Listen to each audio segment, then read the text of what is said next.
Dublin Ford Lincoln is honored to call many wonderful people our friends. Bubba and Jan East are some of those friends.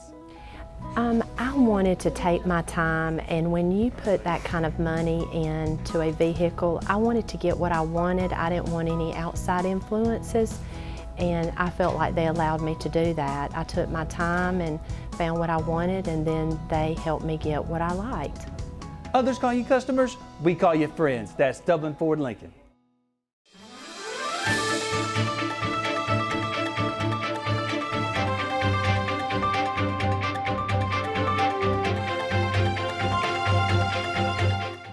We're out here on Interstate 16. I have with me Sheriff Larry Dean. Sheriff, you never know about these storms, do you? No, so you have to be prepared.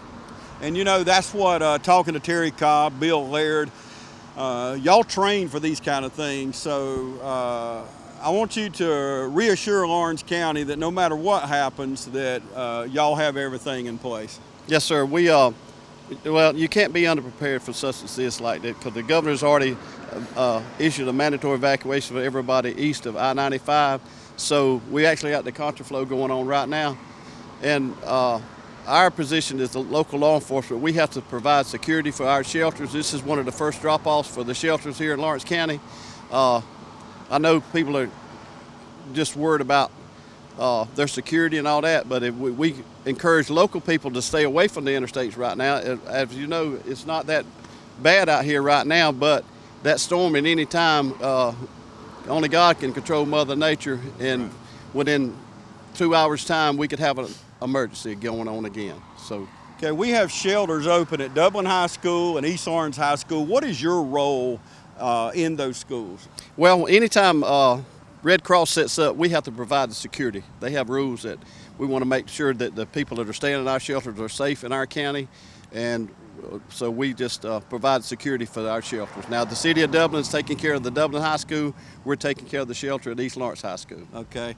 You remember last year, we had a bad storm come through here. We had a lot of damage. You and I were talking off camera a while ago at the devastation that our farmers saw. Of course, you farmed a lot of your life. Tell me a little bit about last year. I know it's in the front of your mind, and you know a lot of farmers that lost about everything. Talk a little bit about that. Well, just like last year, there's a lot of farmers that had made 3 bale cotton, and after that storm coming in and set down, they was end up picking less than a bale to the acre. So for an economic loss to this state, it's great. I was talking to Gary Black at the Rotary Club the other day, and he was telling me that like last year, just the timber devastation to the state of Georgia, there was over 1,200,000 trucks loads of timber lost last year, which, you know, probably 50 or 60% of that will be harvested, but that's just some of the devastation. It makes a big economic impact on our state. Okay, let's really make sure our viewers understand there's a lot of traffic already in Lawrence County. There's a lot more coming. That's why this contraflow is in effect right now as we sit out here. As we see across Dublin Police Department, Sheriff's Department, Georgia State Patrol. I just saw Department of Highway Safety come by, so there's a lot of law enforcement, but we're expecting a lot of people coming through Lawrence County. Let's talk to our viewers about safety.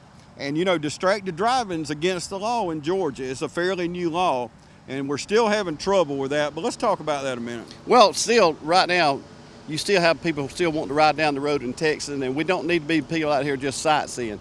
If you don't need to be around our interstate or actually traveling, you need to stay home. And like I say, within a couple of hours, this could turn into a big emergency. Yeah, absolutely. Y'all train a lot, and one of your campaign promises, you was gonna have the best trained sheriff department anywhere around. You've taken that pretty seriously, haven't you? Yes, sir. Actually, I've sent a lot of officers to different schools. Anytime anybody requests to go to a school, if the budget's there for it, we've been sending them to our training.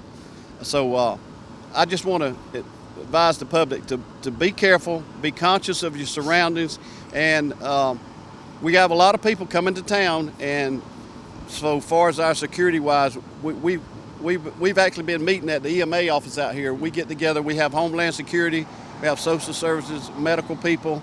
I coordinated with the State Patrol yesterday. They informed me that they would bring in people from other posts to set up for the contraflow. And usually when we have a lot of traffic on the interstate, we have a lot of broke down cars, we have people out of gas. So our actual State Patrol post is right here working this area.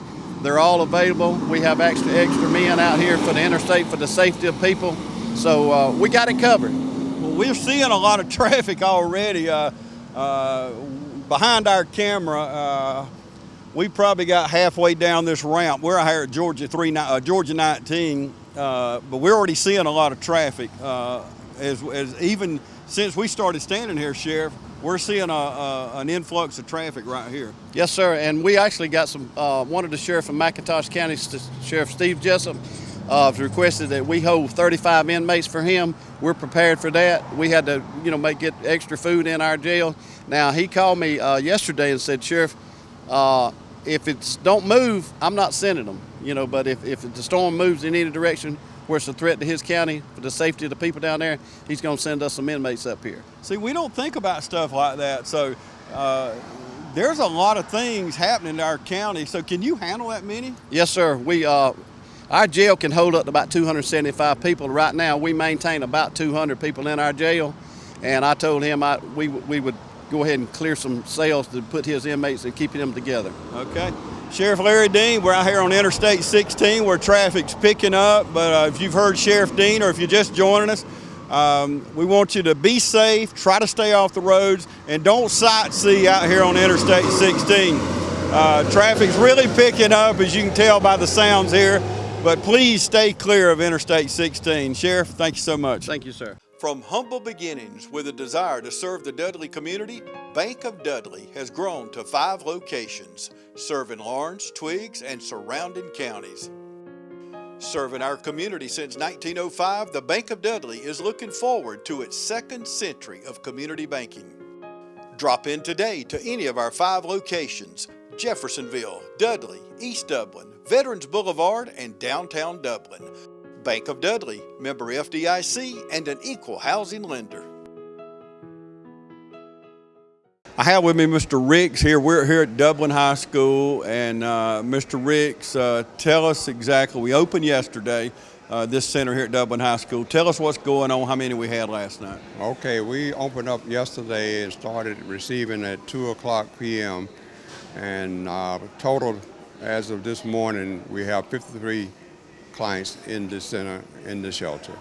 Okay, where are they coming from? I know you've been probably visiting with them. I mean, if you've been here that long, you met some new friends probably, but where are they coming from? Well, the majority have come from Savannah. Okay. And tell me, I see you got some kids running around. Do you have any activities for these people? Not at this point, but we get more and more children. We'll try to set up something for them. Okay, we're going to have to find a football or basketball, aren't we? Yeah, we're on a high school campus, so we'll find something. Okay, and tell me, how long you been volunteering with American Red Cross? I've been on the board. I was on the board for 6 years, and I volunteered for the last 4 years. Okay, and what makes you want to serve with the Red Cross? Well, I'm retired twice, so I have a lot of time that I can use to do some community work, and the Red Cross are one of those things that I really feel that I can help with. And I'm the shelter manager and also the lead disaster responder. And so I actually train other volunteers to do fire calls and other disaster-related work. Where all have you been with the Red Cross? Well, I've just basically worked here in Georgia. I haven't been out of the state. Mm-hmm. And, we had a bad storm last year in Lawrence County. We had a lot of people come. Previous year, we had a lot of people come. Right. For those watching us on our YouTube channel, let's stress to them what you expect when they come into a shelter. I know we only allow service animals. Is that correct? That is correct. We don't take pets. In the past, we have set up a place where they could take their pets and leave them, but at this point, we only need people to bring their service dogs only. We don't have a facility set up yet for that, but hopefully, if we get a lot of response with people bringing pets, we have to set up something for them. What goes into preparing and planning throughout the year to pull off something like this? Well, we are always in training. We cooperate with the different agencies, and we get together and plan and set, the priorities of what we're going to do, where we're going to set up shelters and how many. And there's a lot of work that goes on throughout the year to get ready. Right, and you said you actually train people. So, new volunteers. Okay, new volunteers. So tell me, as a new volunteer, I want to address people watching us right now that say, I always watch these systems come in, and I'd like to do something. Tell them what goes in, and what would you say to someone sitting there watching us on TV right now? Well, all you have to do is call the local Red Cross, and they will set up a time for you to come in and be trained and get your background checks and all of that done. And once you've done that, then we do some on-the-job training. You go out with a DAT leader who's already been trained, and they will help you and show you how to complete the forms and what you need to do in order to help the people that you're trying to assist. Tell me the most rewarding thing about what you do, because I know y'all snap to it at a moment's notice. Someone has their fire, they lose everything. People don't realize what the Red Cross does, but tell me, when y'all snap into order and go out on the scene of a fire or something like this, tell me what goes on. Well, the first thing we assess is the place that we are responding to is it livable. If it's not livable, then we have to provide them with funds to get a hotel room, clothing, food, medicine, anything that they've lost. We try to help them replace that on a temporary basis. And on the long term, we have people who will work with them to help them further get housing, whatever else they're going to need in the long term. So we try to help people immediately, and then long term we try to help them down the road. And y'all do things like in a house fire, you help them like with toiletries and debit cards, because people don't realize when you lose everything in a fire, things we take for granted every day, getting up and brushing our teeth, things like that. Y'all furnish those kind of things to them, don't you? That's correct. We the first thing we do is give them a comfort kit, which has the toiletries that they'll need. Also, we give them a debit card with a certain amount of money on it to go and get a hotel, if they need clothing, to buy clothing, if they need gas for the car, and food. Now, the only thing they can't use that debit card, and we stress this, that you can't use it for buying tobacco or firearms. Right. Okay. Thank you so much for your service. We appreciate what you do, and to a man that you remind me of my dad, retired over and over and over.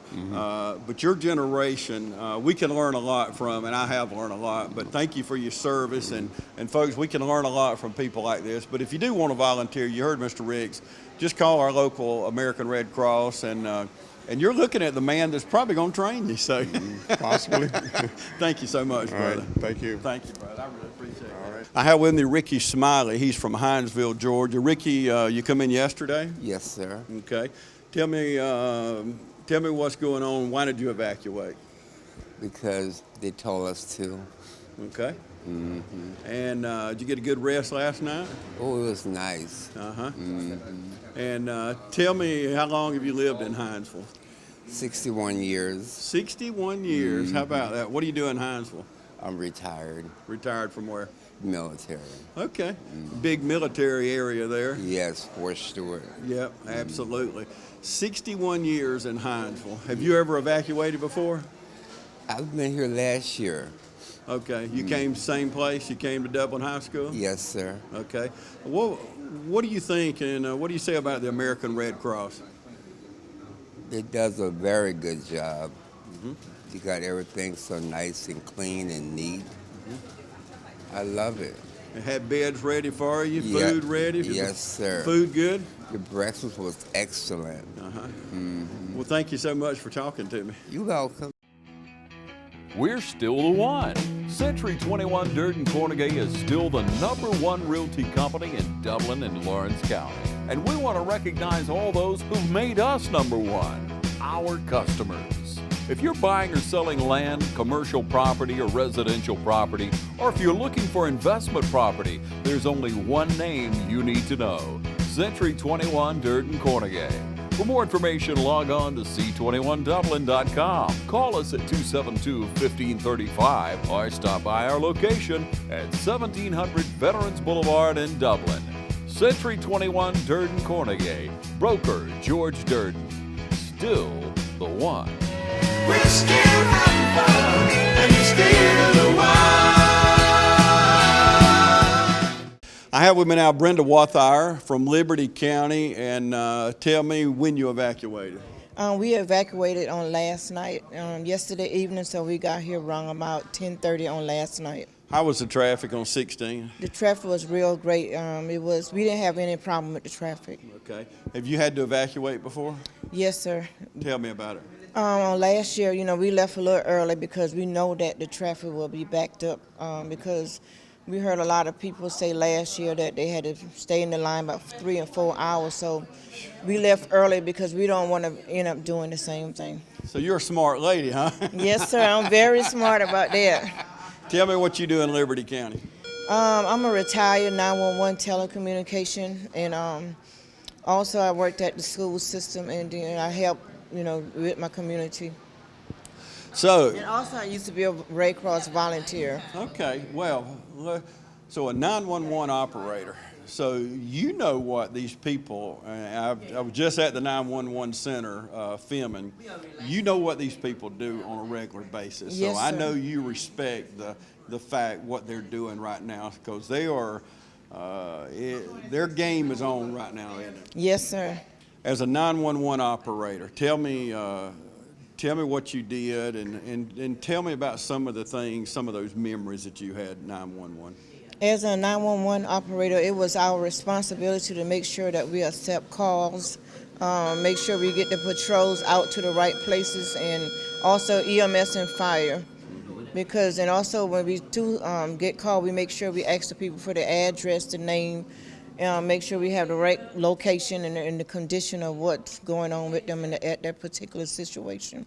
Was there a call that stood out to you in your years of service with 911? Yes, sir. When I got this, I got the 911 call when we had 9/11. That was one of the calls, and also I got a call when we got robbed on 4th Street at the bank. Oh. And then another call that we had a crank call when this child called, and he kept saying, "Well, your refrigerator is running," and I didn't catch on with it the first time. Then he said, "Well, is your refrigerator running?" So we get all kind of call. So, but I love my job. And kids don't realize, and even right now, we've just had 911 on and the EMAs, but we need to keep, and that's a good point, we need to keep these lines open for emergencies. Yes. Not playing on the phone, not calling about oxygen. Call your oxygen provider for that. Don't call 911. But let's don't, those prank calls, they may be fun sometime, but now it's not the time for that. No, it's not the time to be playing around on the phone and doing crank calls, because when it's life-threatening, we want to make sure that the patrols and everybody else get out to the right location. So what made you're talking about 911, you volunteer with the Red Cross, things like that. Where did you get that heart of service from? I always loved people, God, people, and my mother, she worked as a nursing assistant for about 37 years, and from my childhood, she taught me how to love people, and then that's in my heart. Hospitality, working with the children, the nursing home. I worked at the nursing home also. I did disaster training, and I did a whole lot of training, even in the medical field. I started off as an LPN, going to school for that, but my job as a 911 telecommunication, I kept the job as doing that.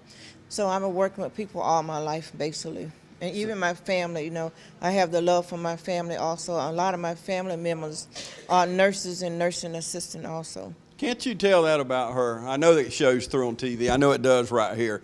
And I felt a certain spirit about you when I first started talking to you. So you can't hide that love for others. And, you know, the Bible tells us one of the greatest commandments is to love our neighbors as ourselves.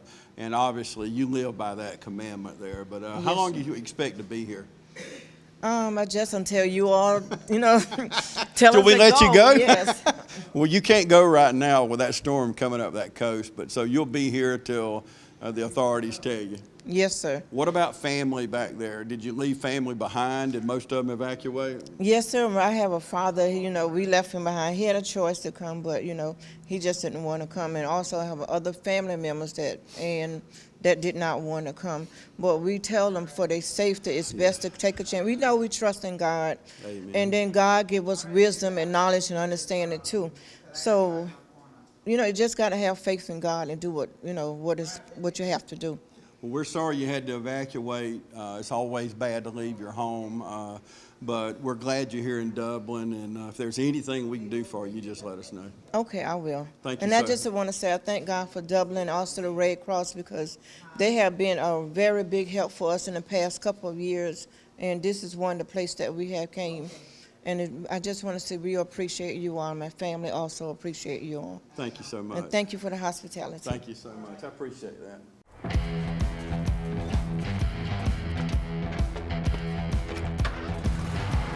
You've got miles and miles of grass to mow.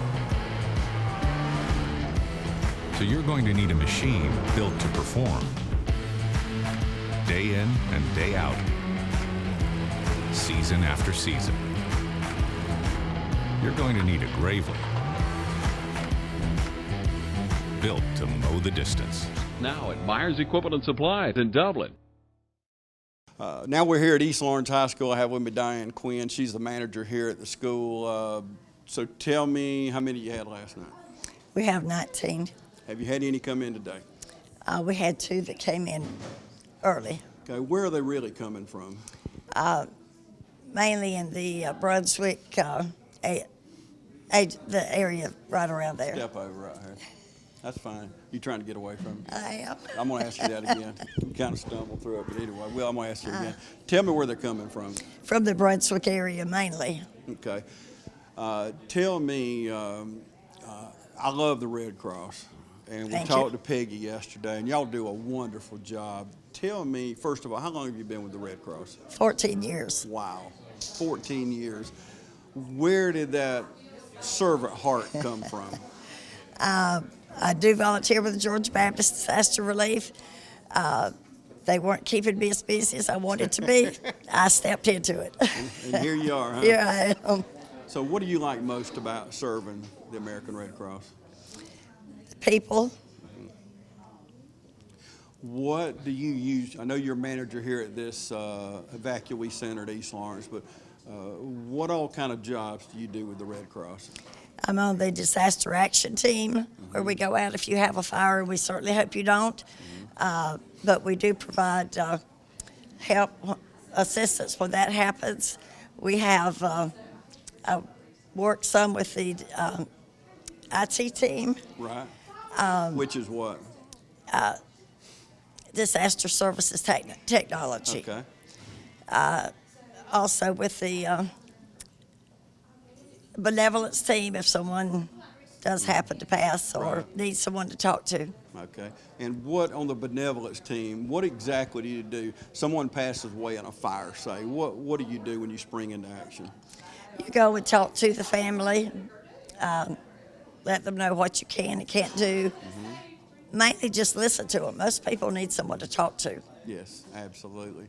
And where all have you traveled over the state of Georgia? Tell me exactly where all you've served. Driven vehicle to Maine, flooding. I've been to Georgia, Alabama, Texas, Louisiana, good bit of the U.S. Oh, my goodness. So when you get that call, do you have your bag packed already? Pretty much have a go bag. Okay. You call it a go bag, huh? So you throw that in the trunk and take off, huh? So you go. So Well, good. Well, we appreciate your service. Thank you. We appreciate what you do for our community and throughout the country. The American Red Cross, as y'all have heard me say already, is such a good organization. And before I let you go, is there anything, you know, we live in a great community. Absolutely. And you know from working with Georgia Baptist, our LBA here does a wonderful job. Awesome. And so let me ask you, people in the community watching right now that want to do something, do you need anything? Do you need water, Gatorade, hygiene products? What do you need if somebody wanted to help? LBA is doing an awesome job, and things are getting donated through them. As far as I know, we're doing pretty well on items. You would have to check with them for sure. Okay. I'm the person dispersing it and not taking it in, but we can't do it without you. Your donations, anything you can do for us, we appreciate. Okay, thank you so much. Yes, sir. Okay. I have with me now Laquian. How about that? I just had to talk to you on TV, get this good-looking boy on here, but we're out here at the center at East Lawrence High School. Now, tell me where you're from, Laquian. Cincinnati, Ohio. Cincinnati, Ohio. You come all the way from Cincinnati? We drove. Did you drive? No. No, you didn't drive. Okay, I'm glad you said that because the sheriff's right over here. The sheriff's riding me around, so we don't want to be breaking the law, do we? Okay, but y'all actually moved to Savannah, right? Okay. When did you move to Savannah? April 1st. April 1st, okay. Now, of course, you're in Savannah. Now you've had to evacuate. So tell me in your own words why you had to evacuate. Because of the hurricane. Because of the hurricane. You know the hurricane's name? No. No? You don't care, do you? You just want to get out of the way, huh? Yes. So what have you been doing since you got here to pass time? Well, I had made me a new friend. I was playing. We were playing football. Mm-hmm. We were doing what we were supposed to do. Now, see, that's an all-American boy. Grab him a football and go to playing. See, you make a football out of anything, can't you? Piece of paper, Gatorade Cotton. bottle, yeah, whatever. So how old are you? I'm 9 years old. 9 I'm in years fourth old. grade. Fourth grade. Where you go to school? Schumann Elementary. And tell me about who's your mom and daddy. My mom is Elizabeth Albert, and my dad is Laquian Dawson. My name. Laquian. So I'm a junior. Well, get this. So am I. My name's James Jr. You're Laquian Jr. How about that? We got two juniors right here on television. So before I let you go, I want you to tell me about the American Red Cross and what they mean to you. The American Red Cross mean to me. They let us. They take care of us. They let us sleep. They let us. They give us food, and they give us good care. Now, how do you beat that? See, the American Red Cross is great, aren't they? Laquian, thank you for talking to me. You're welcome. Okay. With Georgia Farm Bureau Insurance, I can get auto, home, life, even banking all in one place. Pretty convenient if you ask me. Always the home team, Georgia Farm Bureau Insurance. Visit us online at gfbinsurance.com. We're here at the Lawrence County School Board office. We've been traveling around, as you can tell by watching the show today, but I have with me now Dr. Brigman, Superintendent of Schools, and continuing my ride around with Sheriff Dean. And what about resource officers on a day like this, Sheriff? What do you do there? Well, actually, right now, if we have a demand those centers 24 hours, so we're just trying to find out just as quick as possible where we can save man hours. If they're not needed, we want to be thrifty with the taxpayers' money of the Lawrence County. Now, I have a sheriff in his first term, superintendent been here. You've been here 2 years, haven't you? 2 years. Wow, Yeah. boy, time flies, don't it? Sure it does. Especially when we start getting older, huh? That's right. That's right. Tell me about y'all's relationship. First, you, Sheriff.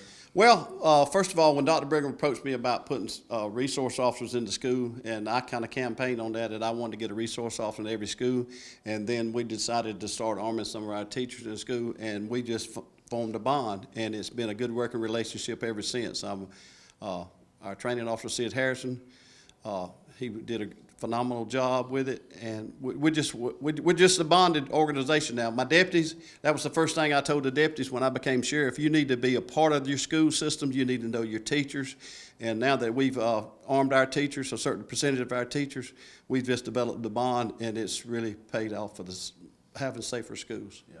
And Dr. Brigman, I know safety is at the top of your list. I know we want to educate kids, but we want to keep our kids safe. And what's going on all over the country, we're not exempt from things like that. Right. So tell me about this relationship with you and the Sheriff Department. Well, again, safety is paramount. Teachers have that in the forefront of our daily objectives, so do the school administrators. And all of our parents and guardians drop the kids off at our doorstep every day, or they get off the buses with the expectation that they return home safely. So that is our priority in Lawrence County. Immediately when I got here, I really grew to highly respect our law enforcement, local law enforcement, especially under the leadership of Sheriff Dean. He has not wavered. When we have approached him or his senior leadership team, anytime there's a need, they're the first at the table and the first to accommodate. So we work together very well. There's clear communications. I try to contact him anytime there's a question regarding law enforcement activity on the schools, campuses, and he does the same thing. I think it's clear communications and there's a trusting relationship, which are two key ingredients to success and working together. Why is it when we have an evacuation, this third year in a row, we've evacuated people from coastal Georgia and Florida, why is it we always house them in schools? That's an interesting question because it's a public facility paid for and maintained by public taxpayers' dollars. So I think with our federal, local, and state contributions to operate our schools, it is the first go-to. Plus, we have capacity within our schools to accommodate, feed, shower, and to take care of a large population. So I think we're very few of any other institutions in our society that can do that. And I know taxpayers always want to know because money is important. What about reimbursement? Who pays for this? Tell me about that. That's the ultimate question. We maintain receipts and expenditures from personnel to consumables that are taken advantage of during these evacuation processes. We submit reimbursement to FEMA and to GEMA and Emergency Management and Red Cross. And we usually, when it comes to food preparation and labor, we charge per plate to try to accommodate some of those expenditures. And we also provide receipts for any kind of consumables that we utilize for toiletries and so forth while we're accommodating. Okay, while I got both men in the house, I can get the right answer here, but we've got resource officers at every school now. And I'm in the schools a lot, and it makes me feel good as a grandparent, I'll tell you that, to walk in, as I did this past week, and see two sheriff deputies in East Lawrence High School was where I was. But how does it make y'all feel, first sheriff, to have these resource officers in every school? Well, it's just a great feeling that any given time you probably have 8,000 people 5 days a week that you're providing total protection for. And it's just a great feeling to know that we got the bond with the teachers and those school resource officers out there. And we didn't have them before you come, Dr. Brigman. So why was that important? Well, I think that liaison and that partnership to show the badge, to make the officer's presence known, is a good deterrent to any wrongdoing on campus. Plus, it helps us do two things. Number one, it ensures someone's close by to help serve as that key leader for our school response teams in those schools. And another thing, it gives the parents and the guardians a sense of relief that we do have safety on our mind at all times. So that is a good example of the partnership we have with the sheriff and the commitment of our Board of Education to maintain the highest level of safety and proactive approaches to maintaining school safety. There has been a significant commitment of dollars from our Board of Education, from the local county commissioners and the Sheriff's Department in terms of funding our school safety measures. And I can't leave out our governor. Governor Kemp has devoted a lot of money, most recently $30,000 per school, to promote school safety and secure entrance to our schools. Yeah, absolutely. And lastly, I know y'all caught a lot of flack arming teachers, a certain percentage of the teachers. So I know when we started this, both of you, so I don't want to focus on the negative, I want to turn to the positive. Now fast forward a few years here, what are you hearing now first, you, Dr. Brigman? Well, it's become ingrained into our daily operations. We do have trained people in our schools, not only teachers, but we have trained individuals, including administrators, non-certified, certified, who have the capacity to protect and preserve life if the need arises. God forbid that ever takes place in Lawrence County, but as you said earlier, we're not exempt. No institution, school, or church, or other public setting is exempt from a violent act. So I feel very comfortable and proud of our accomplishment. It couldn't have been made possible without the support of the Sheriff's Department. Stepping up to the plate, Dr. Donald Meck, and I have to add a plug in for Chief Tim Chapman, who connected me with some of these external resources. So it has been a partnership, and it has taken a community to make this happen. I feel great, because if something were to happen, we have an immediate response team to provide that assistance and to support our school resource officers. You know, that's good to hear, and y'all hear this from me all the time. You heard Dr. Brigman. When you hear the police chief, Tim Chapman, you got the sheriff here, superintendent, all working in harmony. Not that we always agree on everything, but we work in harmony when the kids, and I hear it from both of you, we put those kids first. That's right. And Sheriff, before we wrap up, same question to you. When you pull up out there, and it makes me feel good when I see those signs out front that tell us, they warn you ahead of time, that you've got people that are armed in that school. I think that's a deterrent. What do you think? Well, first of all, you'll never know how many students you protect by just having those signs there. In other words, if you know, at most time, these people that have went out and done harm to our children in schools, they've always hit soft targets. Yeah. And now that we got those armed teachers there, you'll never know how many people's lives you may save. I mean, we hope we never have an incident, but that's just something that you'll never know. Yeah. Thank you, Sheriff. One thing I would like to thank, I was out at the shelters last night, and we want to thank our local businessmen for providing us with the food. Different vendors have already brought food there. They go ahead and bring them to the Red Cross for the staff.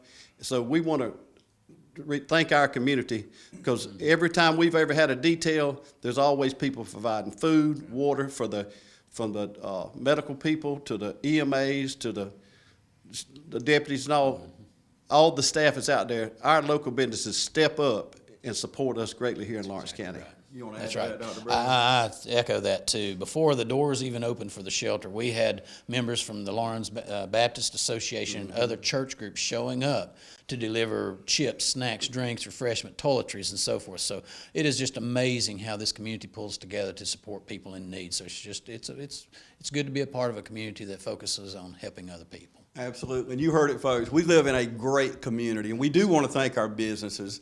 You always step up to the plate, and we want to thank you. We do live in a great community. We thank our residents, and right now I want to thank Dr. Brigman, Sheriff Larry Dean for what they do for our community. Thank you both for your service.